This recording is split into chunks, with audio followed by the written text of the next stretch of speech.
Hello, everyone, and welcome to this episode of The Chocolate Life Live. My name's Clay Gordon, and I am the creator and the moderator of TheChocolateLife.com. And I'm back after a month of traveling. As a matter of fact, it's been exactly 1 month from today since my last live stream.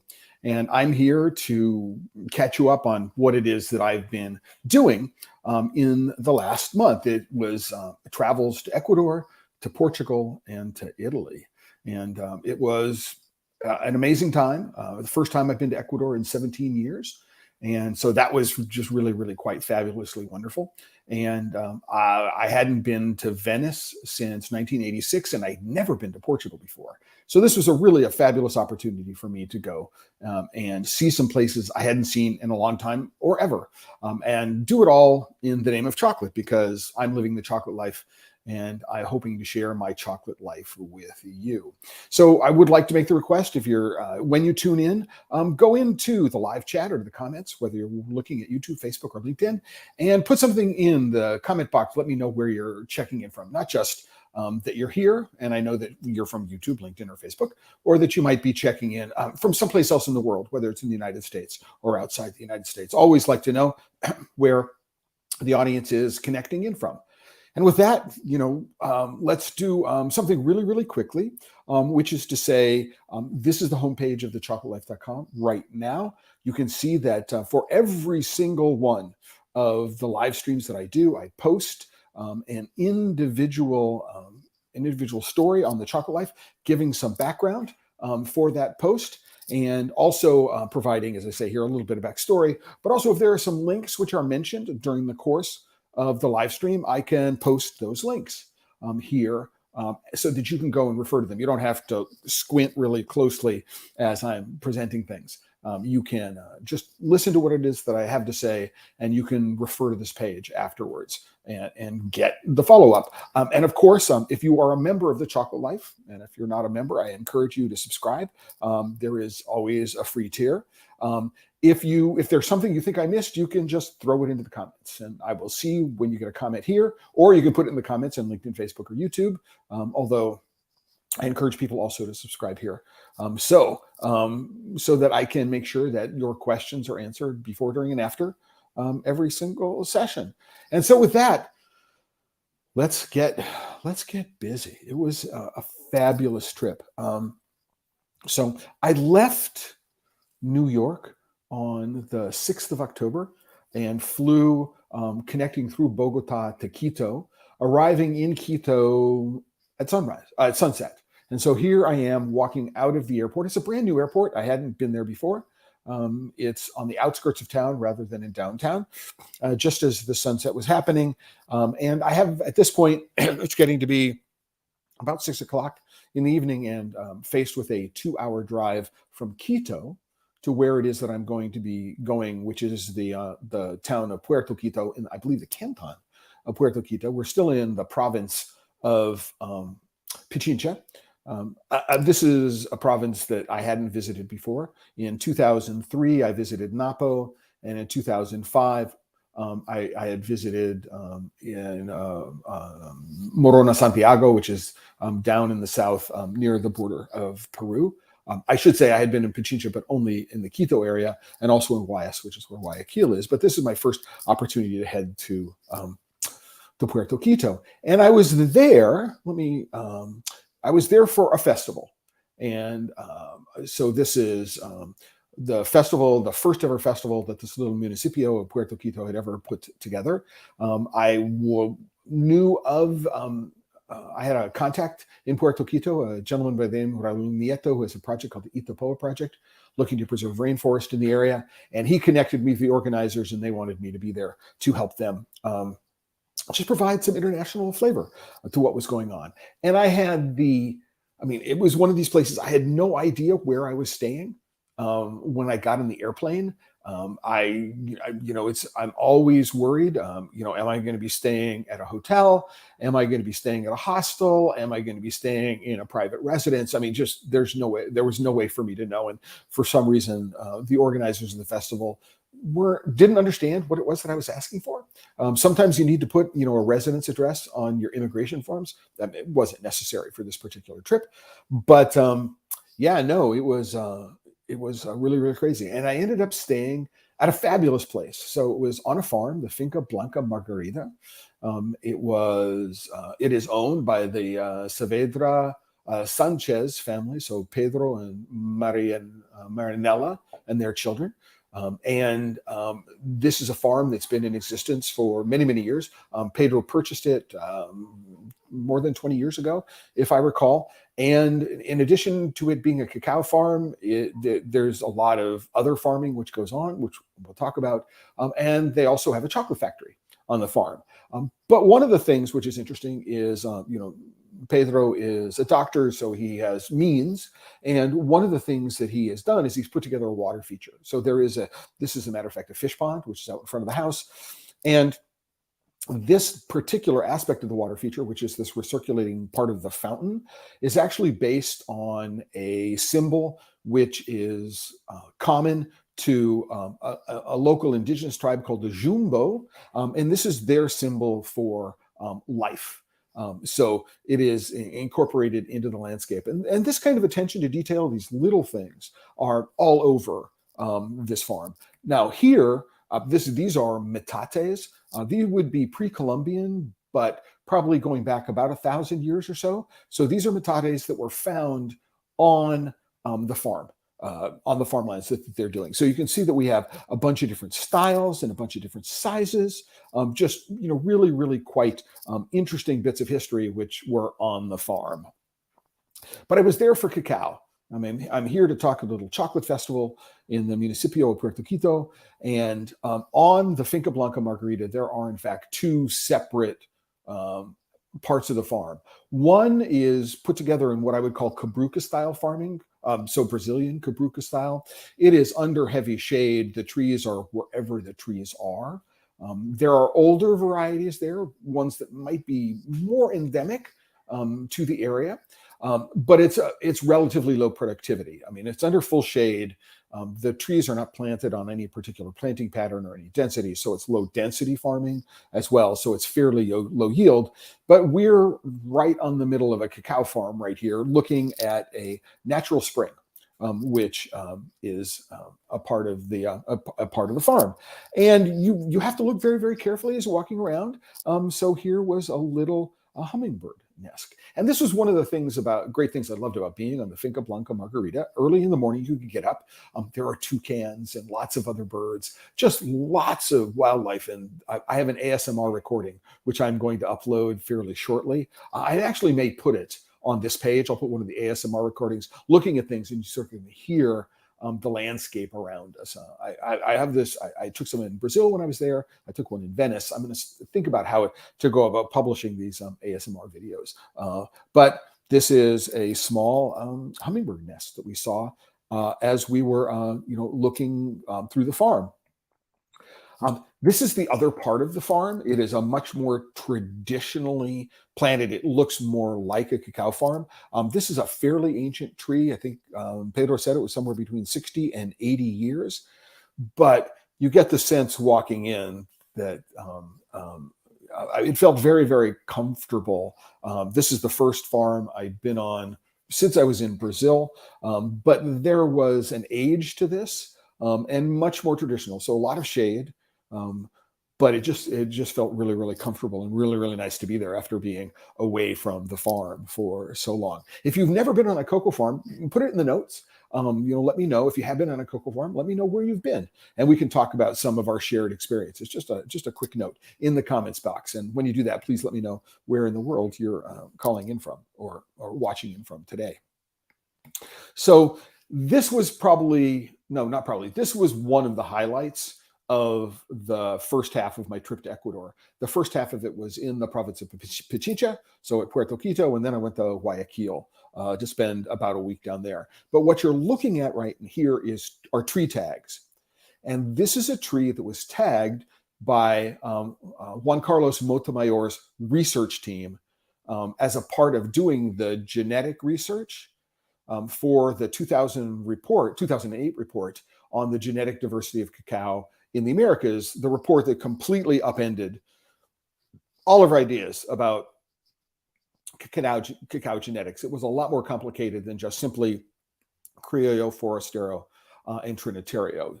This tree would have been one of the trees whose genetic material was sampled for the research. And so just walking randomly through this cacao farm in Ecuador and seeing these tags on the trees and then being able to touch them, I can tell you, was just really, really quite a thrill. It's, you know, it's really being able to reach out and touch a bit of cacao history. It was just really quite amazing to see these things. And I love, you know, and I have other photographs of other trees that are tagged nearby. Just really, really quite remarkable. I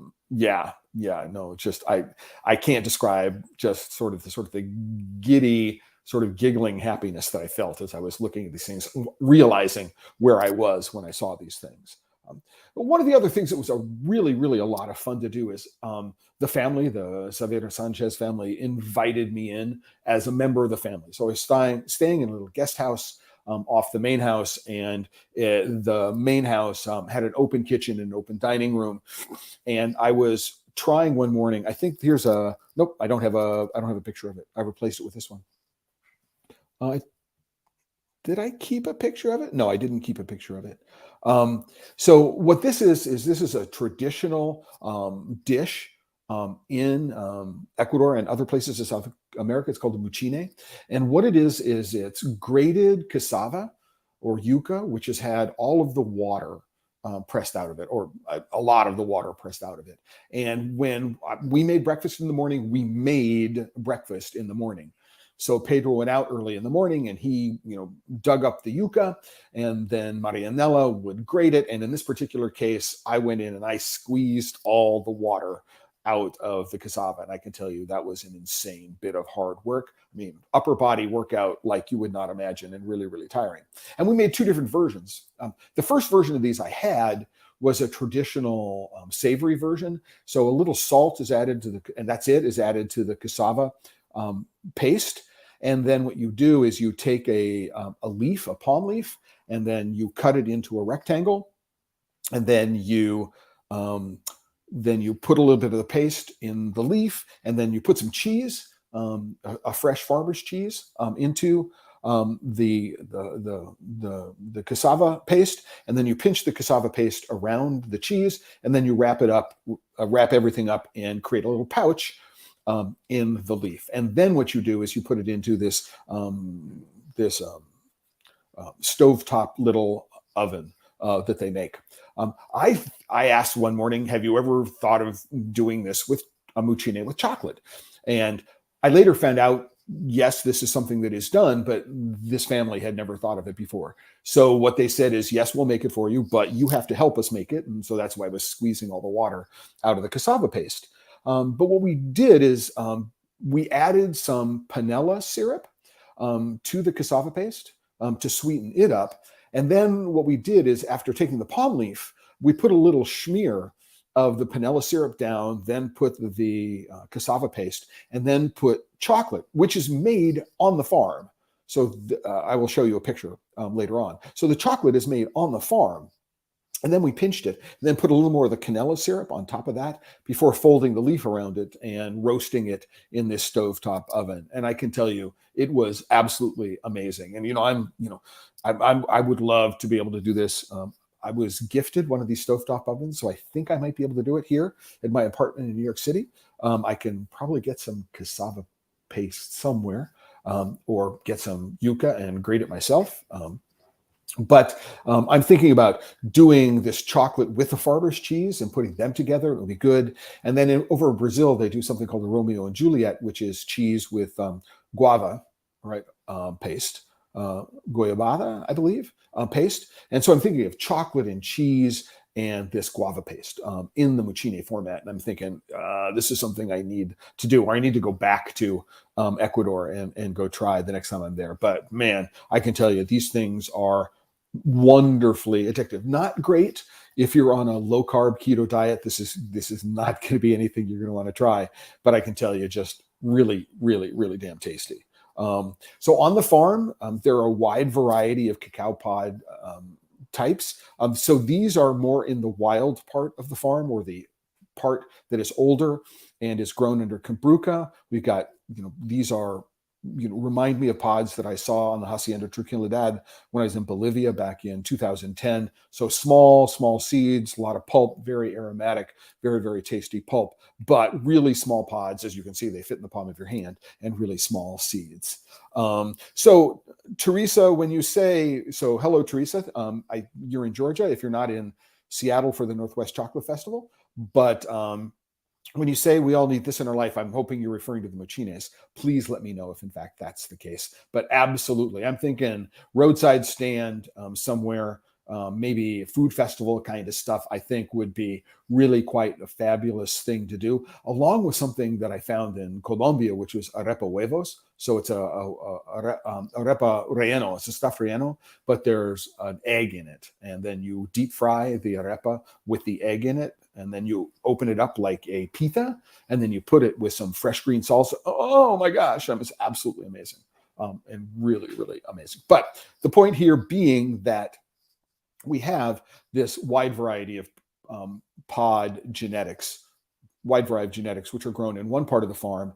And then you have much more modern genetics, which are grown in the newer part of the farm, including a little bit of CCN 51. And if people are interested in knowing a little bit more about CCN 51 intermixing in a cacao plantation, I can get to that a little further on.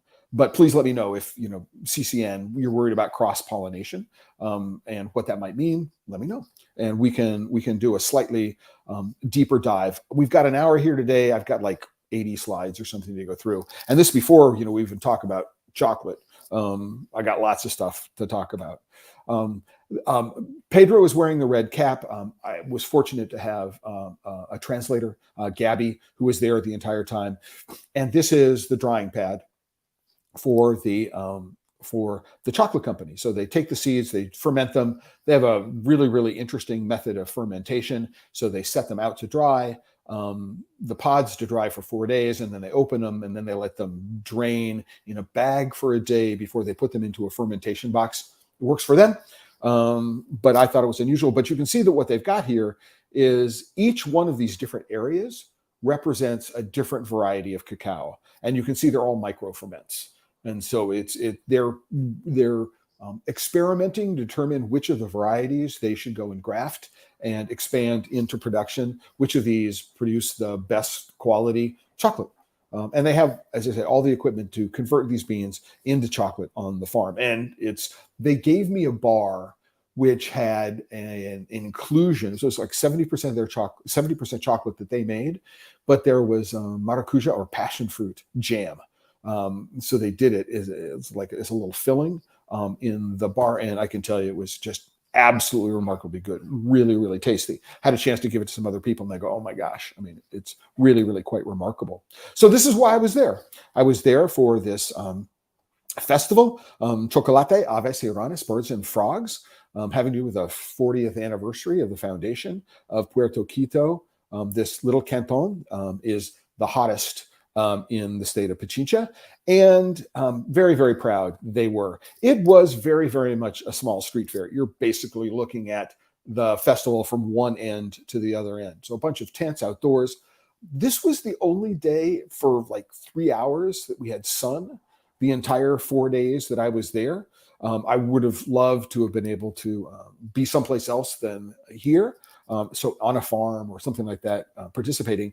But what really, really struck me and what was really, really fun is just the immense amount of pride that everybody had for the week, for the work that they were doing. On the first day, so this is Saturday, so on the Friday when I was there, I gave a presentation about international markets. This is a presentation that I have given Previously, talking about what the market is looking for and what quality is. We've talked about some of these things here on the Chocolate Life Live in the past, and so I gave these presentations to, number one, a small group of farmers in a conference hall, and then to the larger public out on the street. And I can tell you, this was probably one of the most challenging environments for ever giving a presentation I had ever given in my entire life. I'm standing out in the street, in the sun. There is a projector which is projecting the slides, and if you were more than in the first row of a special tent that they had set up, you couldn't see any of the slides. But nonetheless, it was a fabulous opportunity to go meet with a bunch of people and get a chance to try a lot of really, really interesting products. One of the products that I tasted, so we'll put this up here. This is cacao juice, which is reduced. So rather than trying to reduce it and adding sugar and to create a syrup which is clear, what they did is they reduced it and oxidized it, and then they stirred it. And that stirring is where the foam, I hope you can see the foam, where the foam comes in, and then put in this pouch. It's really, really flavorful. I mean, really, really quite nice. And one of the things which is, I think, most remarkable about this is they were able to get the sweetness of the cacao pulp while reducing the acidity of it. So it's not, bracingly sour as you taste it, just really, really quite lovely. And I got this as well as another version. This is called, everything that's made from the cacao juice is mel or miel, the cacao. And I have a little jar of miel de cana, so something, the similar kind of product made from fresh cane juice. Just the amount of work and variety that people were putting into the things that they were making here was really, really quite a lot of fun. I got a chance to meet the owner of this farm called Yausa. Right? And here they are. And this is a marmalade of mandarin and banana. And they have another one with jackfruit in it, and also a little bit of cacao for flavoring. Just really, really interesting, really, really flavorful stuff that people are doing, trying to find ways to add value to the work that they're doing. And if you ever get an opportunity to be in Puerto Quito and you have some time going to the farm at Yausa and taking the tour, they have, I think, a botanical garden with a bunch of different varieties of cacao, but there are 30 or 40 different varieties of fruit, including one I had only seen in Brazil before, jabuticaba, which is like one of my favorite tropical fruits on the planet after cupuaçu. But they have, they grow cacao, they ferment, they dry. I'm not sure if they make chocolate on the farm, but they do make derivatives, including a cacao beer and cacao juice, which I can recommend if you have an opportunity. And if you're ever in the area, go make sure that you do that. But this was just a fun festival. The first time they're doing it. I'm looking forward to going back next year. And there is some talk about me going back and just working with the farmers for 3 or 4 weeks and seeing what it is that they're doing, so to give them some help. So hopefully that's something that I can arrange for sometime in 2023. One of the things I think that was the most fun about being at this festival was something they called the Mazorca de Oro, which is basically the golden pod. And this is something that happens all over the country of Ecuador. I don't know that I had ever seen it anywhere before, but this is the idea. Let me see if I can play it for you. So what it is that farmers bring pods in, and the goal is to have the pod that is the combination of the longest length. So just they measure the long dimension of it. Then what they do is they put it on a scale and weigh it, and then they count the seeds. And the winning pod, the winning pod is the one that has the biggest score among the length, the weight, and the number of seeds. And so it's just really, really quite cool to think that there are other ways to reward cacao farmers. Reminded me of going to a country fair or a county fair here in the United States, where people are bringing their biggest zucchini or their biggest pumpkin or something like that. They were doing it with the cocoa pod. not certain entirely why I'm getting that error message, but I will make sure that I try to clear it as much as possible. And this is the family that I was visiting. So this is on the left. So this is Pedro. Next to him is his wife, his daughter. Next to so the third from the left is Marianella, and on the right is son. Unfortunately, I am sorry. I am blanking on the names of the children. The chocolate factory is called Chicao, and this is the entrance to the farm. You can see here are the pods that they're taking with them for their stand for the festival in Puerto Quito. Just a really wonderful way to spend 4 days re-entering into a country that you haven't visited in quite some time, being on this really fabulous finca, and meeting some people who are really, really dedicated to the work that they're doing. I mean, as a farmer, I talk to people and say, there's a farmer down in Belize that I met, Eladio Pop, and just like his dedication to his farm, Pedro is, and the family, because the children are as deeply involved in making this operation work, from farming to chocolate making, as the mother and father are. It's just really, really quite remarkable. And if you are ever in a place to get some Chicao chocolate, I can personally recommend it. So so it's out of order. Here's one of these stovetop aluminum ovens that we're putting the wrapped up mucines in their palm leaves onto the stovetop oven. The lid will get covered. There's no water in here, so it turns into a kind of dry oven on top of the stove. And the leaves get charred and yummy, and things get smoked flavored. And it's really quite a remarkable way to cook. And I have one of these things, a smaller one, and I'm looking forward to using it here at home. And here's another. So here's two salty mucines, and we had eggs. These are chickens on the farm, so free range eggs, chickens on the farm. Maybe the eggs were gathered that morning. Hard to figure out how to get a tastier egg, and I don't think I've ever had tastier eggs. Just simply scrambled with nothing in them. Really, really quite lovely. And here's another photo of the chocolate mucine to give an idea of what happens with a panela syrup caramelizes. It was remarkable. Now, I had mucines about 5 different ways when I was there. And one of them I really didn't care for. This was my favorite way to have a mucine, as you might imagine, with chocolate.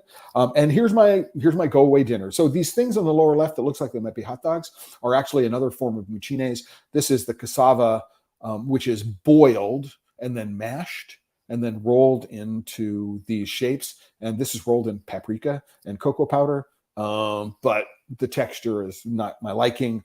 We had an avocado ceviche, and these are homemade chifles, so very, very thinly sliced bananas, deep fried. And in the back is the whole fish, which was caught locally. So, just amazing food and just amazing friends and new family in Puerto Quito, Pichilla, Ecuador. So, a fabulous return to the country after 17 years. I can assure you. From there, I went through Guayaquil, where I was the guest of Andres Guzman, whose family owns the Hacienda Victoria. So Andres organized, in part, my week of activities while I was there. And this included visits to the Hacienda Victoria. Now, believe it or not, we're within about 100 meters of a cacao farm, right? And as I was traveling through the farm while I was there, my mind was expanding. I had never seen a cacao farm like this before. The only thing it reminded me of is an Open Sun CCN 51 farm. And there is a farm right next door, Hacienda Nazareth, which is owned by a company called Bean and Company. And it is an entirely CCN 51 farm. It was designed by Andres Guzman. And a lot of the products from that farm are used in products from Blue Stripes Cacao. So it was interesting to see the difference. But we are next to a cacao farm, believe it or not. And it was crazy.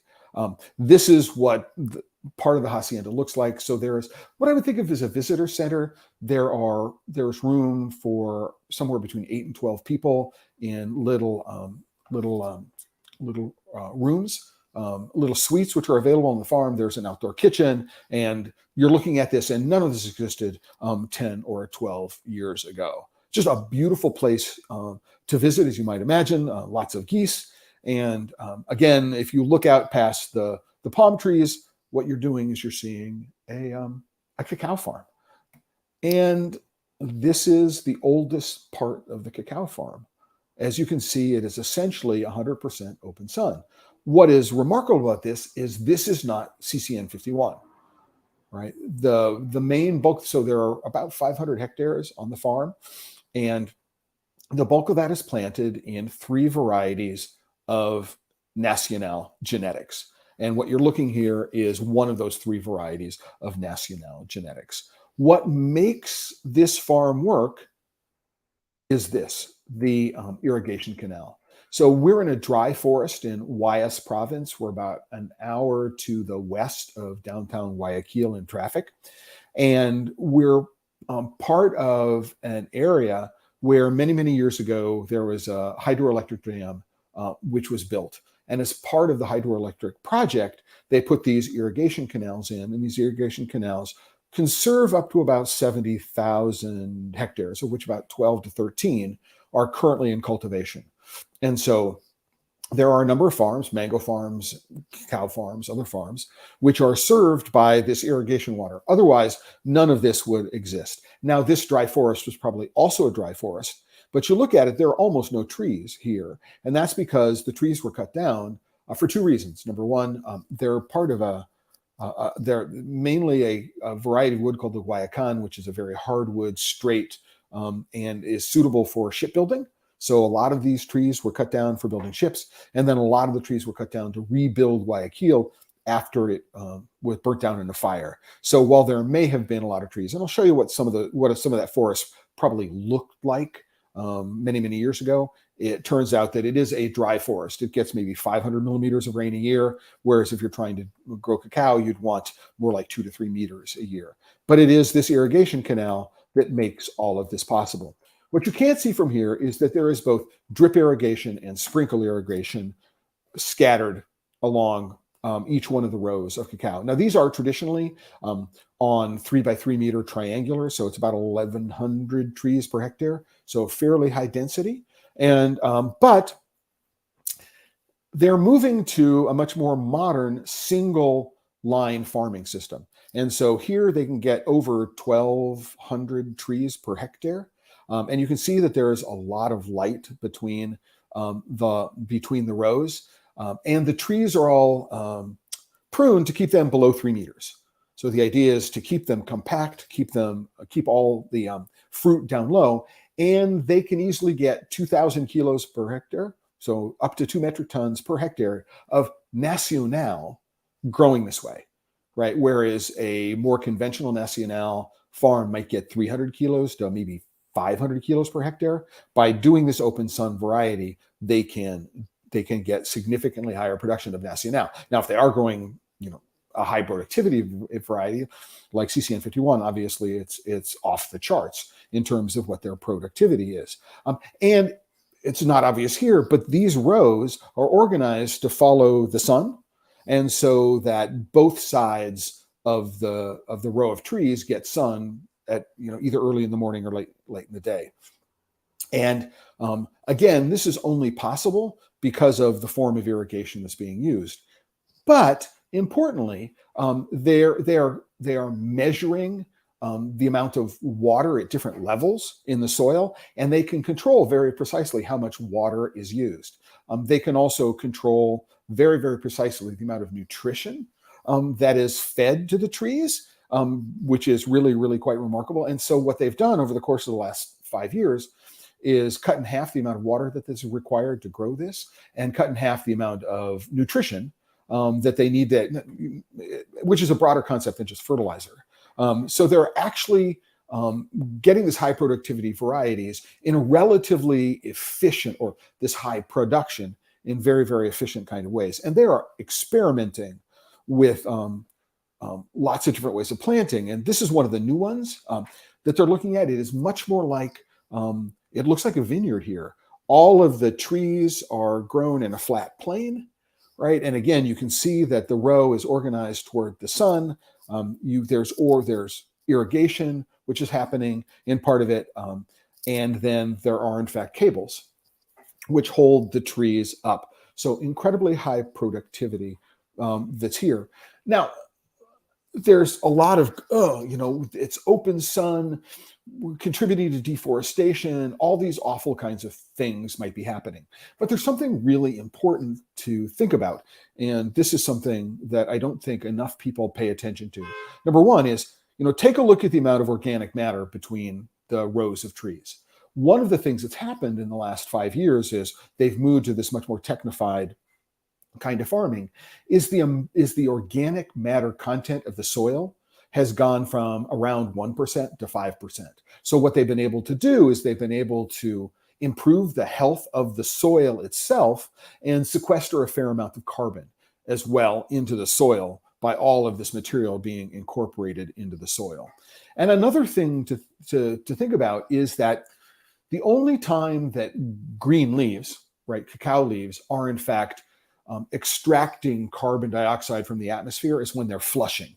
If you have a mature leaf, it's not as efficient as extracting carbon dioxide from the atmosphere.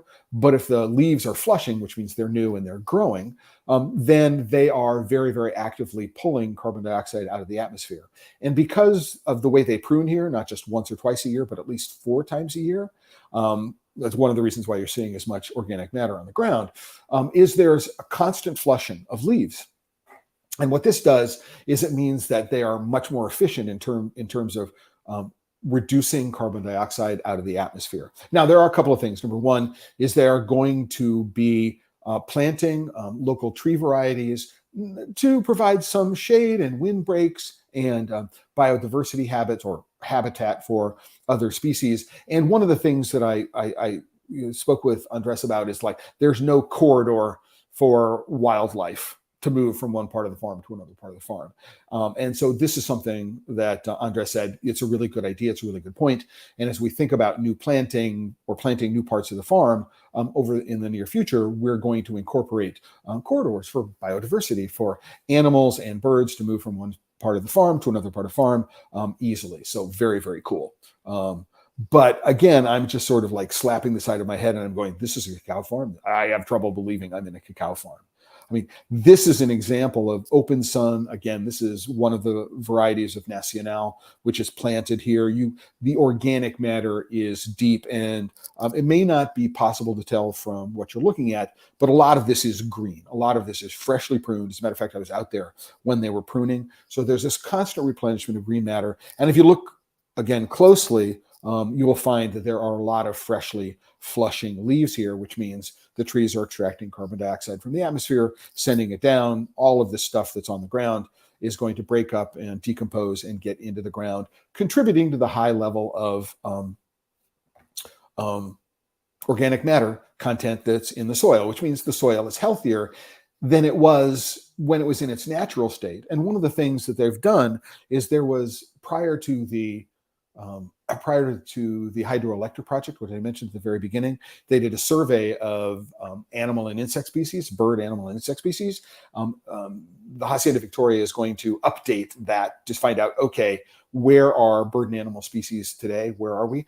To find out if there has been a reduction or an increase in the biodiversity of this region, even after this kind of farming has been taking place. Now, as you might imagine, there are over 500 hectares. Oh, before we get there, here are some of the different varieties of cacao that are grown on the farm.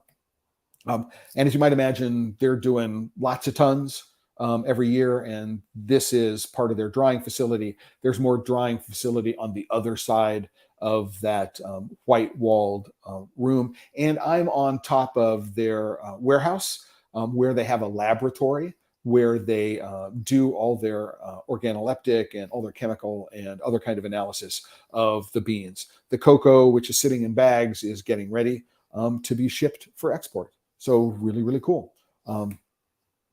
This is inside one of the drying tents. So they do have outside drying and inside drying, and they experiment with different drying methods, constantly trying to prove. if you are one of their customers, you can say, I want this part of the farm, and I'd like this fermentation protocol and this drying, and you can get a custom amount done for you. So very, very cool. There is some white bean cocoa, which is being grown on the farm.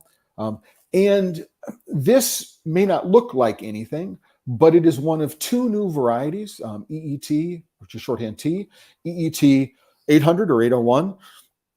And this is like what CCN 51 should have been originally, but this is after 50 years of work.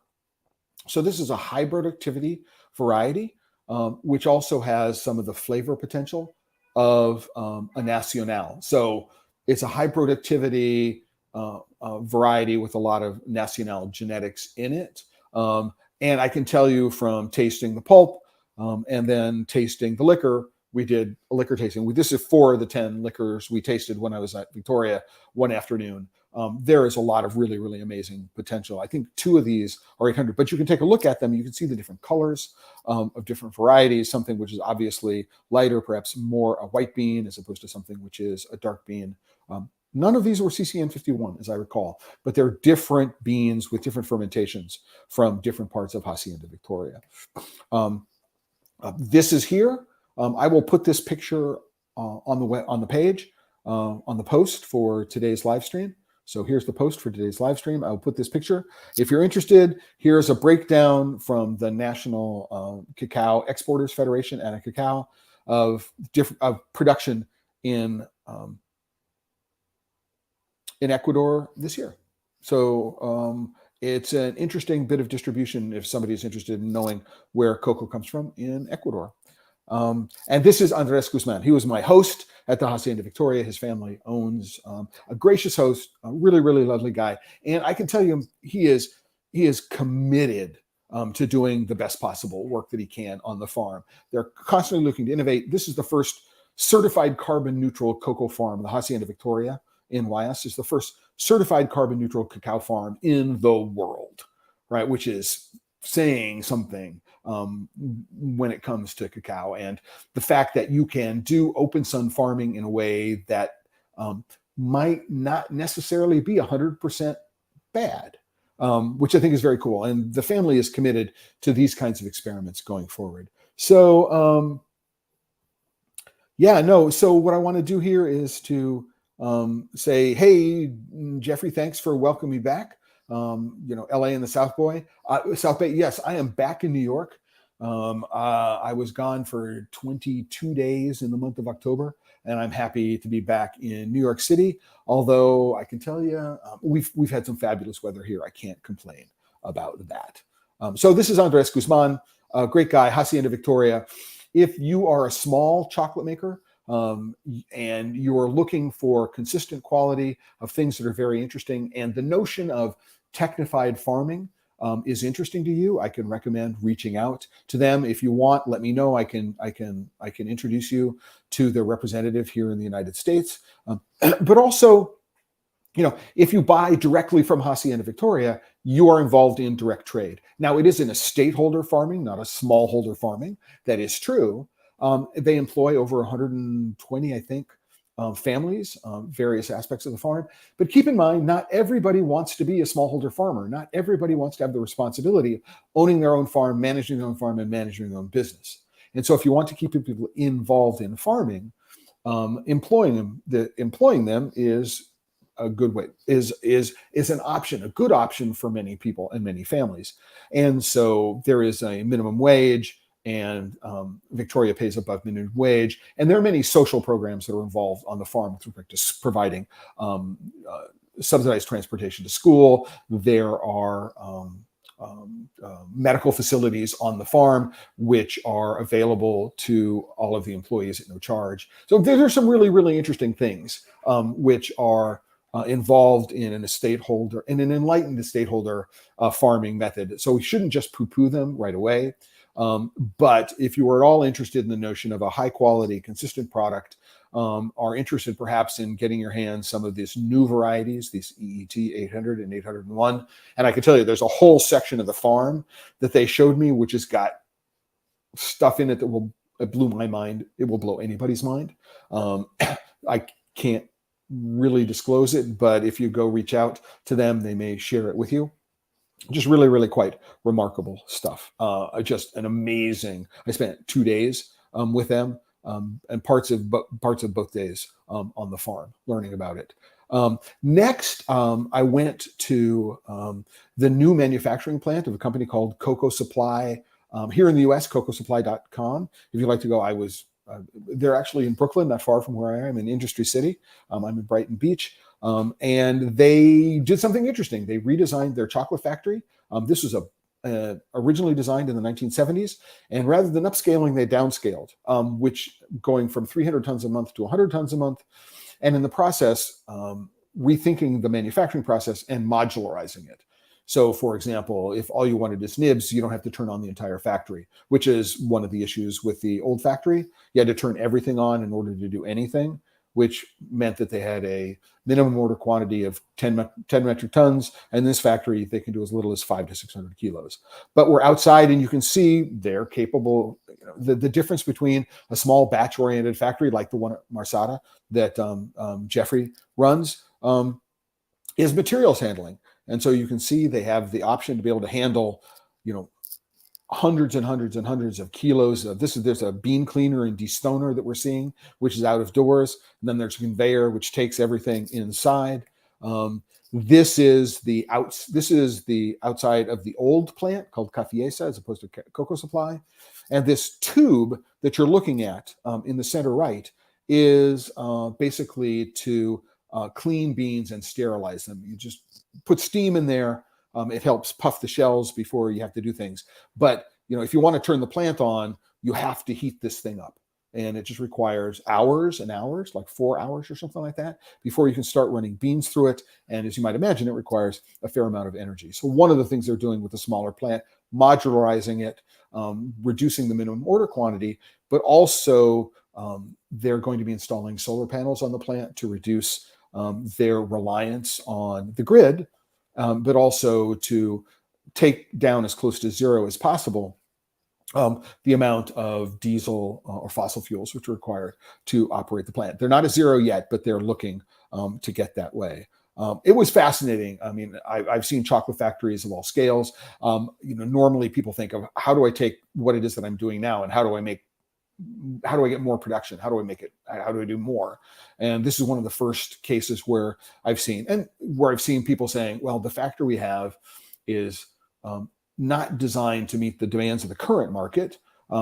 We're really looking to shift focus from working only for bigger industrial customers, right, to smaller customers. And how do we think about reorganizing manufacturing in order to do that? So it was really interesting to go see the old plant, how it's organized, right, and then see the new plant. And I'm in the process of writing an article for International Confectionery Magazine. And so I will let people know when that's available. It's for the November-December issue. And we'll be talking more in depth about the work that's being done at Cocoa Supply. But one of the things that Lila Carvajal, she's the current generation owner of Cocoa Supply. Her father, Jose Carvajal, was a German-born, may have been Ecuadorian-born, but studied mechanical engineering in Germany and then came back. The Carvajal family, however, has been involved in cacao since the early 1900s in Catarama, which is not far from Venice. But this is another one of these places where we are literally maybe 100 meters from a cacao farm. So this is the dry forest outside of Guayaquil, again to the west. On the way towards Progreso, we're outside of a little city called Cerecita. And if you look at the trees that are on the horizon, this is what is the current second growth forest. So this is what, a lot of this area, the roughly 40 or 50,000 hectares that is not currently under cultivation, this is what it looks like. But if we cross over this little rise that's in front of us, we're in the middle of a cacao farm, which is insane for me. And this is a little farm called Del Alto, I believe. And it's, literally, no more than a couple of kilometers from Hacienda Victoria. So it's, again, my mind is blown. It's late in the afternoon. It's just a beautiful day in YS. We had great weather while we were there. And I'm walking down this little path and I'm wondering, where is the cacao? Where can there possibly be a cacao farm? And again, the reason why this works is behind us, about 400 meters, is one of these irrigation canals. And so all the water to do all of the planting this here comes from this hydroelectric project. So really, really quite a remarkable case of how important water is. And one of the things that's happening is that people are thinking about how we can use the water efficiently. And so we want to make sure that we're not depleting the supply. We know that water may become more of an issue than it is now in this part of the world, but they're growing effectively and efficiently and productively in a dry forest that up until now was being unused for any purpose. So really, really quite interesting there. What I want to do is, one of the things that I saw at Cocoa Supply, which I thought was really interesting, is they're offering a freeze. They don't do this in their plant, but they're offering a freeze-dried cocoa pulp powder, which you can use it to make cocoa juice. So you don't need to ship bottles and keep them cold or pasteurize it. You can retain the freshness because you're freeze drying it. You're not pasteurizing. It's cool. You could use this to flavor ganache. You could use it to flavor caramels. You could put it in smoothies and all that kind of stuff like that. So I'm going to be putting a link to this in my 2022 holiday buyer's guide, so that you can go to Cocoa Supply and get this. And then not only have small consumer packs like this, but if you want to use it commercially, so there are bulk packages which you can buy, but it is really, really, really very tasty stuff. It's sweet. Again, they've been able to get the acidity out of it, and it's quite remarkably tasty. I can recommend. I had the opportunity to visit with the president of Ada Cacao, which is the National Cacao Exporters Association. His name is Ivan Ontaneda, and we went to his company Eco Cacao's facility up in a town called Buena Fe in Los Rios. We flew there, so Eco Cacao exports somewhere between 25 and 30,000 metric tons of cocoa a year. But it's interesting, they don't own a single farm. All of the work that they do is with smallholder farmers, and this is one of the farms that I visited. It's about 40 hectares, which is quite large for a cocoa farm in any part of the world, for a smallholder farm. And as you can see, it's a little more widely spaced than 3 meters by 3 meters. It's not clear to me that it's not a straight line. It doesn't look like it's 3 by 3 triangles or 3 by 3 rectangle. But nonetheless, we're sort of getting to the end of the harvest season, so there's not a whole lot of cacao on the trees, but there certainly are a lot of leaves on the ground. This is a new facility that they're building in the town of Buena Fe. So this is going to be part of the fermentation. There's an area for receiving outside of this, and they're going to be building multiple fermentation cascades and other forms here to be able to do what they want. And we're talking about 30,000 metric tons a year. That's it's a lot every day. It's 6 metric tons a week, almost a metric ton a day of getting cacao out of there. So there is a warehouse for storing dry cacao right next door to this. So it's a beautiful facility. You can see that it's open up to about 2 meters. They're putting a retractable roof over the top of it. So when the sun is out, all the acidity can escape out of the top of the environment, so they don't corrode any of the materials that are there. Having been in a fermentation facility that was entirely enclosed, I can tell you that even galvanized materials will start corroding very, very quickly when subjected to the acid rising off a fermentation pile. So this was really, really fabulous to see.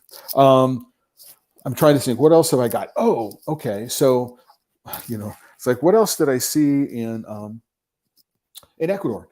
This is distilled cacao juice. So it's a clear spirit. Unfortunately, the guy who makes it, I think, over distills it to get a lot of the aromatics out of it. And then in this particular case, it's also flavored with anise. So it's not as sweet as a sambuca. So it's like a vodka. It's like it's like a licorice flavored vodka. Really, really smooth, really, really well made. There is a version of this which is unflavored. I hope to go back and have an opportunity to taste it. I did have a chance to taste Solbeso while I was there. Again, I think it's over distilled all the aromatics of fruit and flowers, which we would normally think of from the cacao fruit is gone, which is unfortunate as far as I am concerned.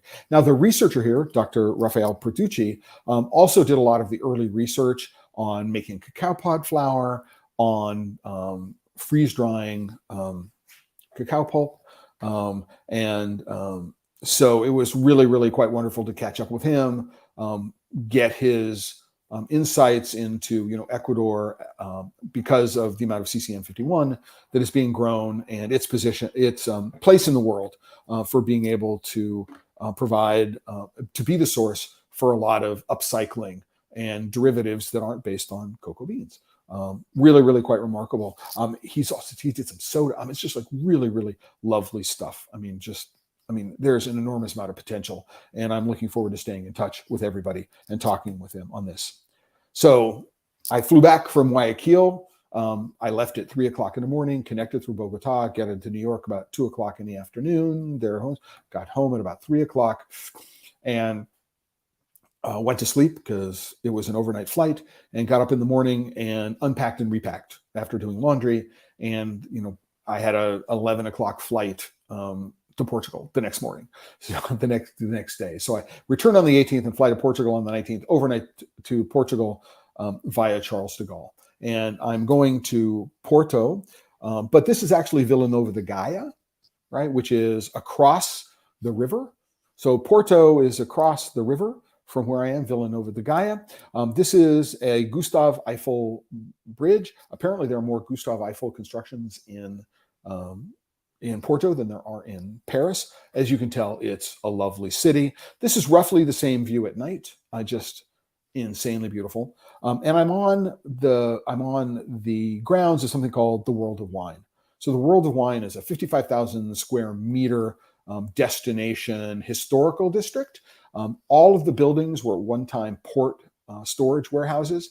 And what they've done is they've built not only 7 museums and a dozen warehouses, but there's exhibition space. And so this first Chocolate Portugal, co-organized by the company, or co-produced by the company that produces the chocolate festivals in Brazil I've been working with, held at the World of Wine. Just an amazingly beautiful location in Porto, but the World of Wine itself is amazing. And having the resources of one of the largest port companies, if not the largest port company in the world behind all of this, is really, really quite fabulous.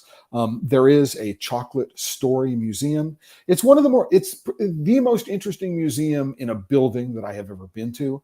There's a museum outdoors in Uxmal in the Yucatan, which is interesting because it's out of doors, and so the experience is very, very different. No, it moves from building to building to building, but you're wandering through forest and farms as you have the experience. So it's really, really cool.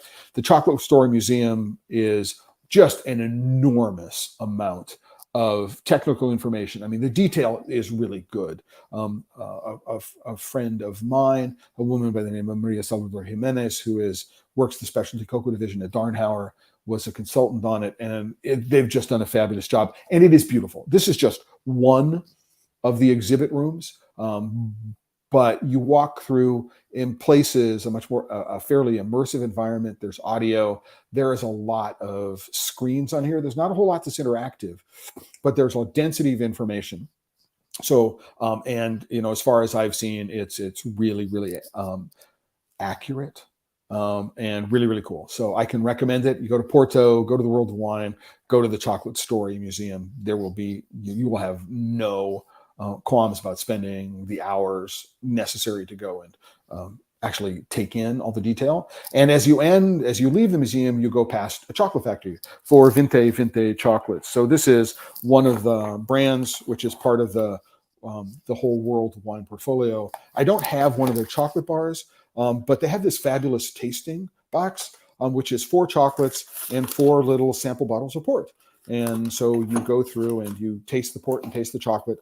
and it's just a fabulous experience. I got this a couple of months ago, and I finished it fairly quickly. And it was a great experience. I can recommend it. What else am I? So anyway, that's great. So I want to unfortunately rush through this because we're at an hour. Where did it go? I sort of worried. I sort of thought this was going to happen.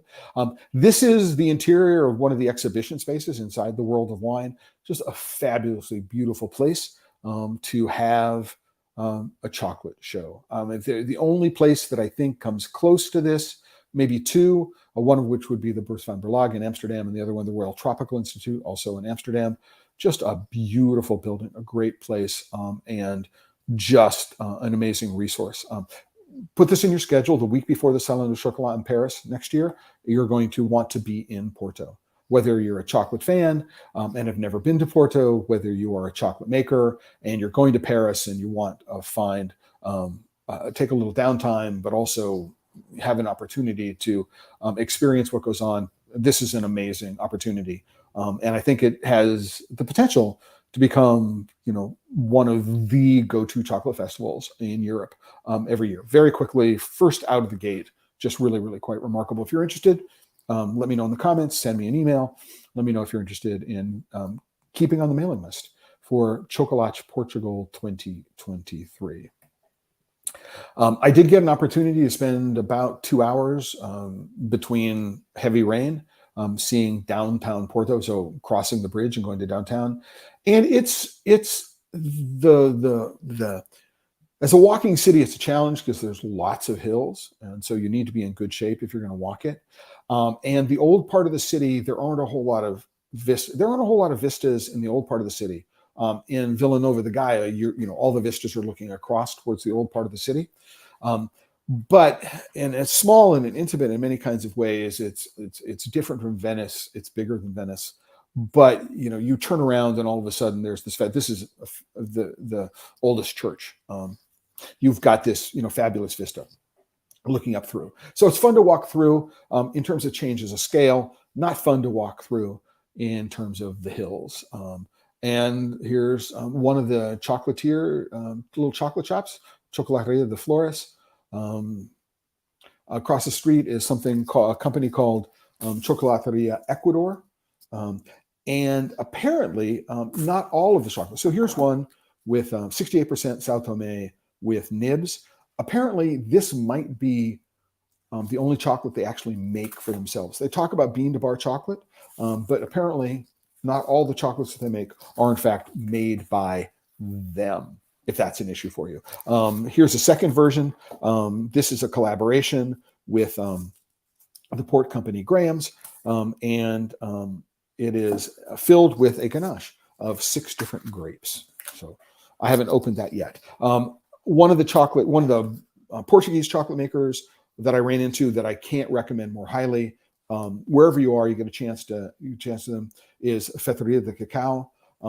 They've got some brilliant white chocolate, some brilliant milk chocolate, and some brilliant dark chocolate. I'm doing really, really, really tasty work and having fun with flavors, which is really lovely. They've got a good white chocolate with green tea.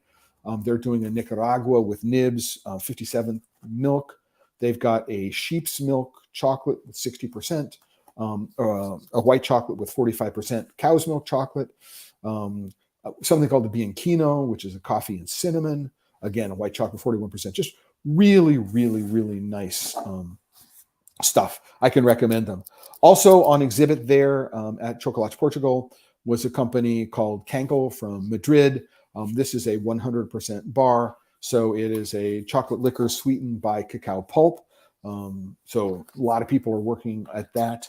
It's aggressive in a fruity kind of way because of the acidity that's in the pulp, but nonetheless intense. And if you like 100%, definitely take a look at this. And then one of my favorites from Brazil, this company called Mestizo. I talk about them in my trip to Bahia. I went and visited the farm when I was there, Fazenda Bonanza.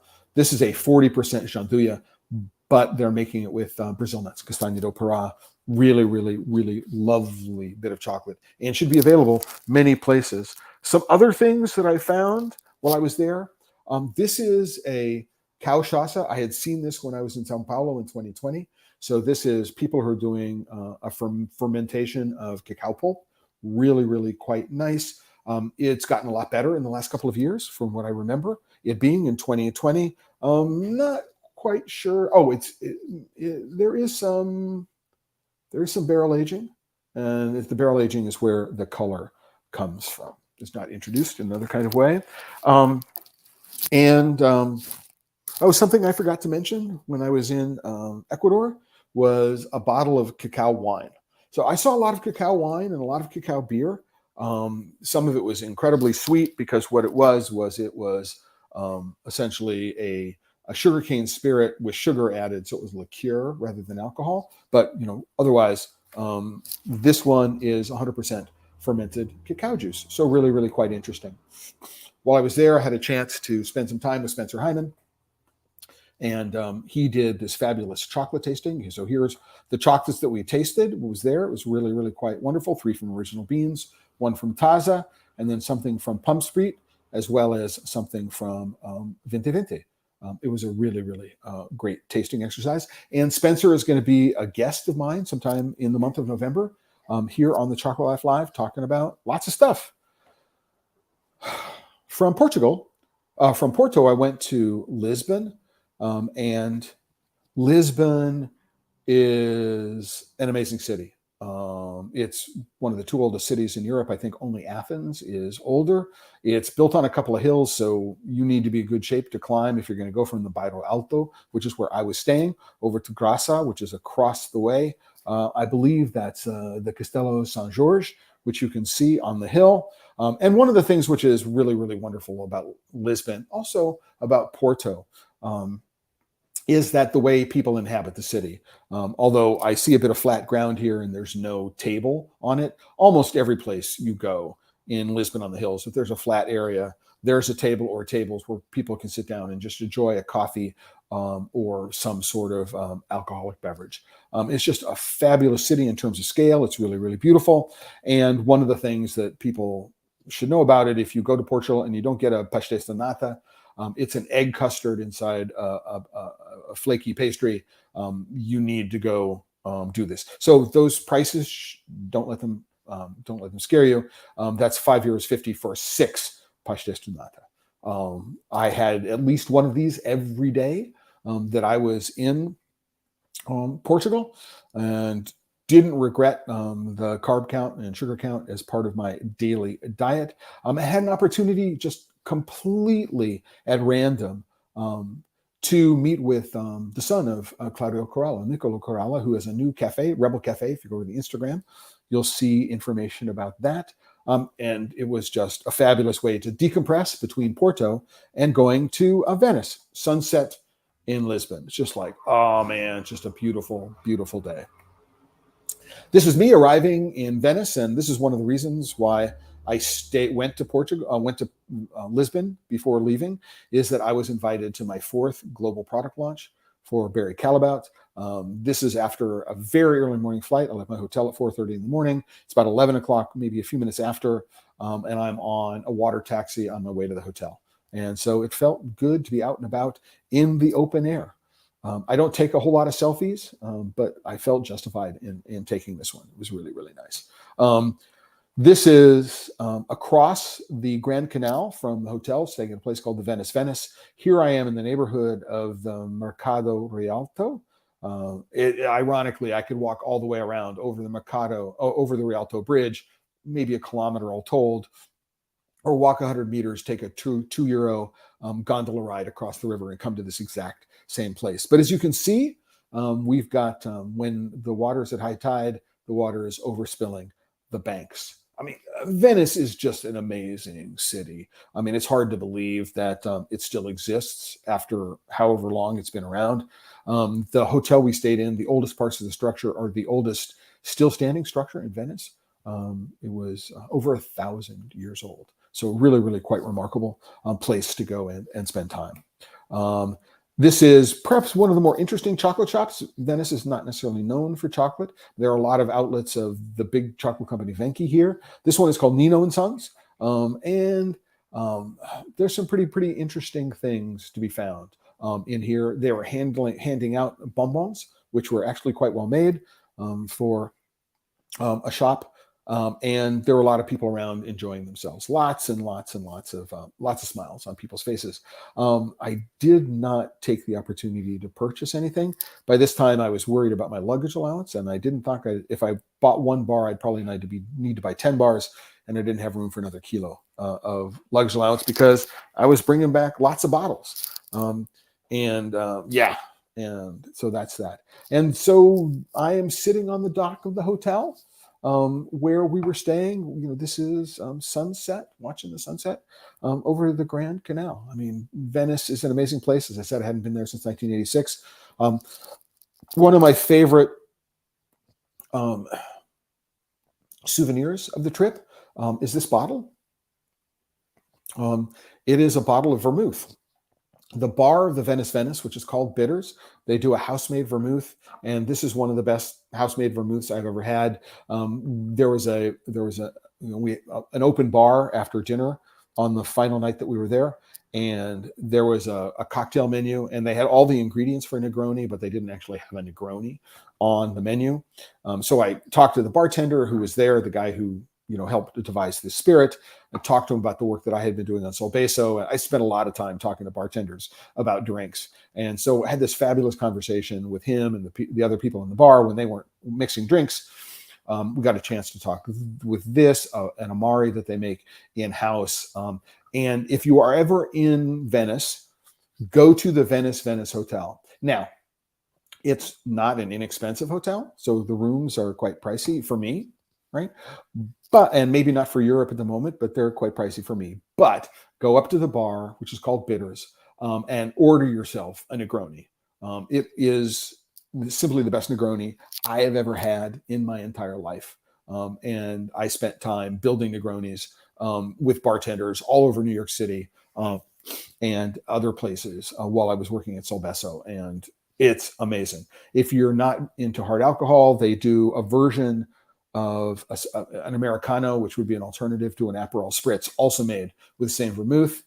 Go for it. If you want something a little lighter for lunch, sit out on the patio, have a look at the Rialto Bridge in one area, one side, the Mercado Rialto on the other side with an Americano, and it's a great way to spend part of an afternoon. One of the things that we did in the lead up to the launch event itself is we went to a museum organized. It's an exhibit. So the museum is organized by the Marengo Foundation. This is called Glass Stress. There is this fabulous building. It's an old glass factory on the island of Murano. And the window is the window, but this structure on the left looks like, what would, if Donald Judd worked with glass rather than wood and stainless steel, what would it look like? Just a really, really fabulously beautiful, the textures and the colors and all this kind of stuff, just really, really fabulous. If the Glass Stress exhibit is still up when you're there, or you have an opportunity to go to Murano, go visit the Marengo studio, ask about the foundation. I'll put the links to the Marengo studio and to this exhibit on the post for today's live stream, so you can go and learn more about it.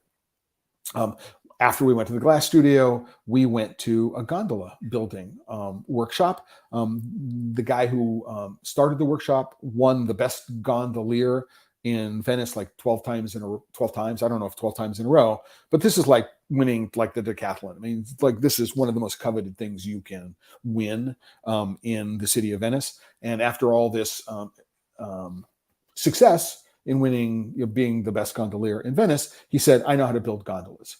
And so not only is he building gondolas, but you can see he's building water taxis. And a gondola made using modern techniques, using modern materials, will probably last 30 to 40 years and might cost $40,000 or more.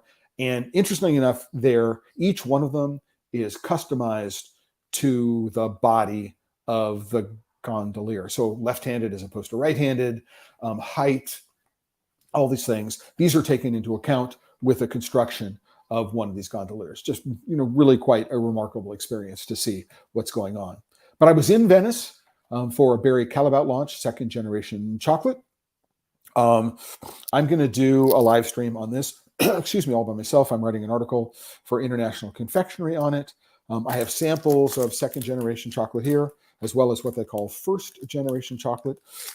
And I think the best way to talk about it, although I will show this here because I think it's interesting, is how do you make a 2-ingredient dark chocolate, right, at industrial scale? And how do you make a 3-ingredient milk chocolate at industrial scale? So this is basically what the G2 launch is all about. It's comes out of research saying people are looking for simpler ingredient labels. They want things which are less processed, right? But I think at the heart of it, the question is that the only thing I think that's innovative, right, in the entire process is the fact that, how do we take equipment that is not designed to run without adding a lot of cocoa butter and a lot of lecithin? In order to get the fluidity we need, how do we update the manufacturing processes in order to be able to handle it? But also, if you're not adding vanilla, you're not adding any other ingredients during manufacturing, you need to go all the way back to the farm and make sure that your fermentation is good. So this is basically the craft chocolate playbook. If you want good chocolate, you need to start with good cocoa beans, and you need to have good fermentation. Now, and in this particular case, good cocoa beans did not necessarily mean specialty or fine flavor cocoa genetics. I don't think you can do a 75%, which is the percentage of the dark chocolate, excuse me, without adding any fat to it, unless you start off with a high-fat bean. And, excuse me, if